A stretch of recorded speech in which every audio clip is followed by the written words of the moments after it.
Pois bem, prosseguindo na história da Igreja 2, estamos estudando o ano 313 da era cristã, e esse ano também ele marcou a morte do imperador Maximino, que é o item 11 aí do material didático. O comentário diz: em 313 o imperador Maximino faleceu e Licínio tornou-se imperador de metade do Império Romano, a metade chamada Império do Oriente, enquanto Constantino era imperador do Império do Ocidente. Bom, esse Licínio, ele era casado com a irmã de Constantino, né? E Constantino vai acabar entrando em guerra com ele, na visão de Eusébio de Cesareia, para defender os cristãos, porque Licínio vai chegar um momento que ele vai contra esse edito que ele assinou e vai começar a perseguir os cristãos. Então, a visão de que Constantino vai proteger os cristãos. Mas, na verdade, Constantino também, ou era o grande alvo dele, se tornar o único imperador. E como ele realmente estava com uma parte do império, que era uma parte bem rica e poderosa, ele tinha um grande exército com ele, e ele era um grande general respeitado, então os soldados estavam com ele. Nós veremos quando eles entrarem em guerra, Constantino vai levar vantagem, okay? Vai levar vantagem, mas aqueles bispos que estão com Constantino, entre eles Eusébio de Cesareia, eles vão sempre exaltar Constantino e vão dizer, até vão descrever que Deus está nessa batalha a favor de Constantino e contra Licínio, o que não faz sentido. Eu falei no tópico anterior para vocês, essa história de que Constantino viu, alguns dizem que ele teve uma visão, outros dizem que teve um sonho, existem várias histórias, né?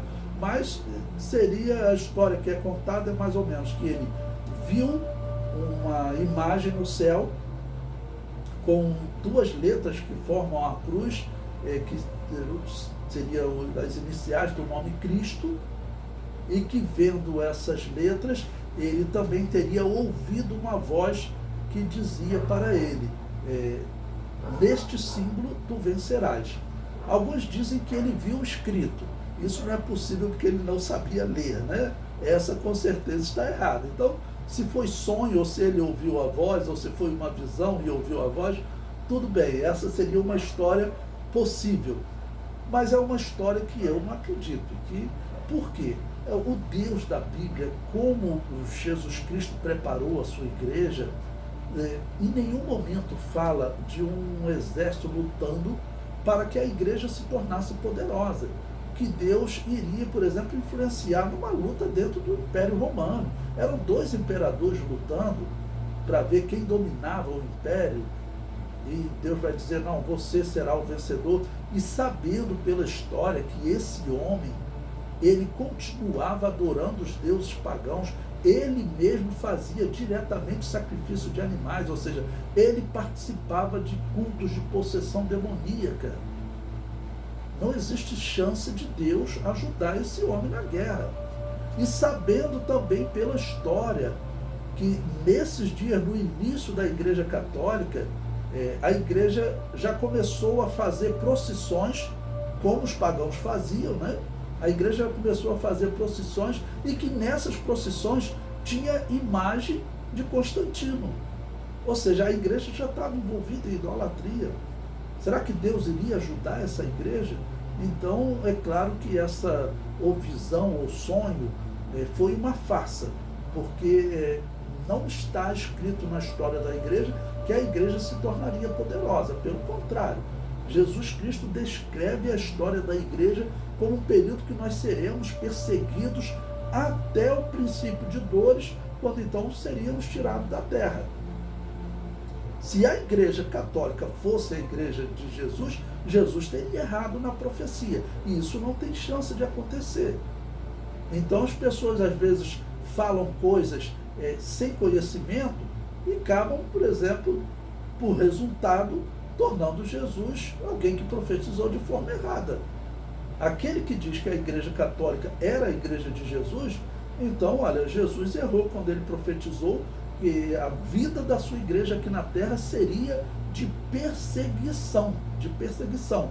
O período que nós estamos vivendo agora, dos últimos 200 anos, esse é um período de exceção na história, mas que Jesus Cristo disse que virá ainda um período que ele chama de princípio de dores, que a igreja viverá aqui na terra.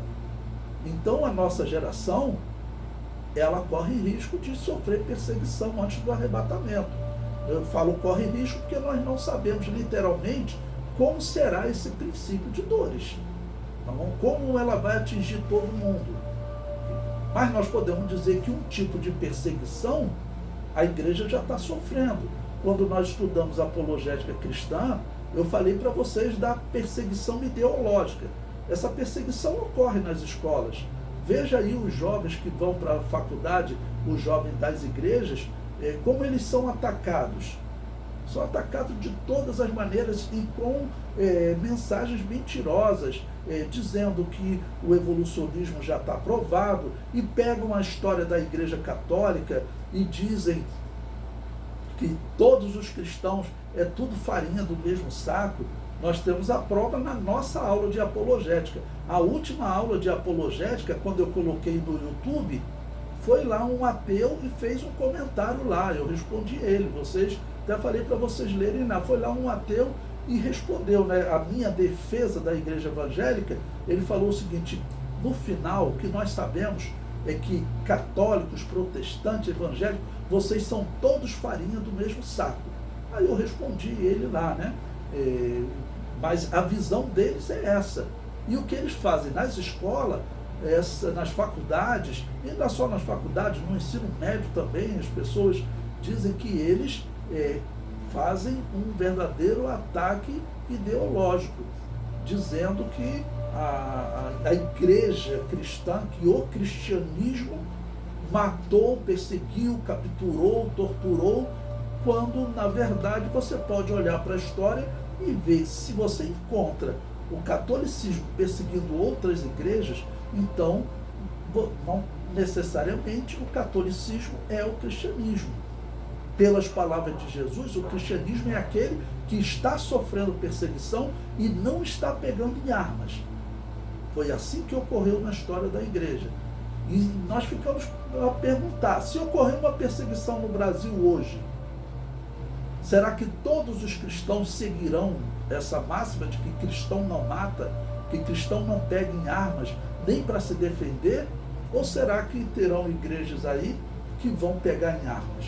Como eu disse para vocês, lá no ano 1200, a história comprova. Teve uma igreja, que é a igreja pentecostal, que os católicos chamam de valdenses. Aquela igreja não pegou em arma para se defender. Os cristãos fugiram para cidades mais longe, e diz que foram 300 anos de perseguição por toda a Europa, procurando nas montanhas onde eles encontravam cristãos para matar. Esses cristãos não pegaram em armas. Mas teve um outro tipo, os chamados cátaros, que esses pegaram em armas para matar os católicos. E mataram católicos e também morreram. No final, o exército católico era muito maior, né? O exército católico romano, acabaram matando o que eu chamo de católicos cátaros, porque eles eram católicos. Depois que a Igreja Católica conseguiu invadir os castelos deles, viu-se lá dentro um monte de imagens católicas, ou seja, eles eram católicos, só que eram os católicos bem misturados com o espiritismo, e o católico romano era misturado com o espiritismo mais disfarçado, ok? Então, isso é importante ser visto na história, ok?